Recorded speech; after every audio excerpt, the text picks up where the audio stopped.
حاجات سهلت عليا كتير قوي مع وجود البيبي. اول حاجه عملت مكان مخصص لتغيير الحفاض، لانك انت لو رحتي اشتريتي ترابيزه لتغيير الحفاض اولا هتكون صغيره ومش هتكفي غير كام شهر، وتاني ثانيا هتلاقيها بمبلغ وقدره. فانا بقى فكرت عملت حاجه عندي انا، جبت ترابيزه قديمه من بيت بابا، طبعا ملناش دعوه بشكلها المعفن تحت الداير، يعني الشياكه مش هتنفعنا في حاجه سلوى لما يجي ناخد ظروف. تاني حاجة جبت برضو لحاف قديم لان وطبقته عشان ما يكونش يعني الترابيزة ناشفة على ظهر البيبي.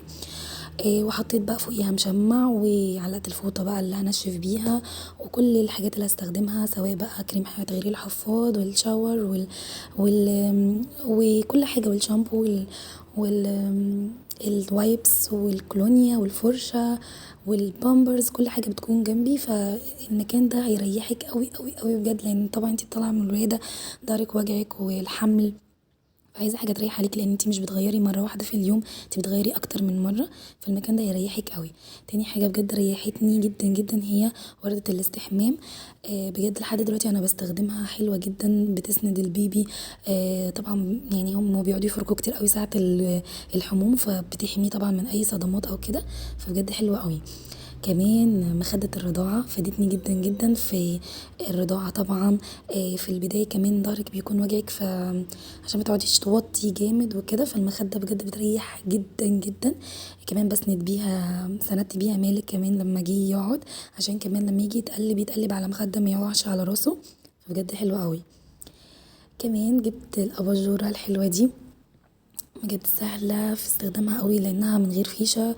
بتتشحن وبحطها جنبي، فيها 3 مستويات للاضاءة، عشان لو عايزة اضاءة خافتة مثلا بالليل لو حابة ارضعه او اقوم اديه علاج او ايا كان.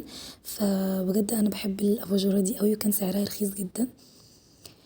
كمان من المهم انك انتي تحطي سرير البيبي يكون لازق في سريرك طبعا ويكون مفتوح، ده يسهل عليكي برضو بالليل لو قمتي ترضعي او كده، بدل ما تقومي من سريرك وتروحي لسريره وتتعبي وكده، انتي اصلا بتكوني فرهضة وتعبانة لوحدك، فلازم يكون السرير لازق فيه، وكده كده اصلا هو بعد كده مش هينام فيه وهيبقى لازق فيكي. كمان الشيالة بجد اكتر حاجة ريحتني في حياتي الشيالة، لان كان مالك مش كان هو لحد الان يعني بيحب يتشال دايما. ف... فبجد بتريحني في معظم الاوقات، لو الزن مستمر بقى وعايزة اشيله افسحه شوية في البلكونة في البيت شوية، اعمل حاجة وانا شايلاه. فبجد مريحة. طبعا انصحكم تجيبوا الشيالة اللي زي كده، اللي هي بتكون فيها اللي هي رباط يعني من على الوسط كده، دي بتخفف الحمل وبتوزعه عليكي، يعني عشان ما يكونش الحمل كله على كتفك بس. طبعا اخر حاجة ودي انا يعني منصحش بيها قوي، بس هي بصراحة سهلت عليا الى حد ما، انا مش بقى قعدوا في المشاية كتير، هي بس اقل من ساعة في اليوم. لما باجي اعمل حاجة او اطبخ او اقف على البوتاجاز، فمش بحط فيها كتير، بس لو عايزة انجز اي حاجة وبس كده.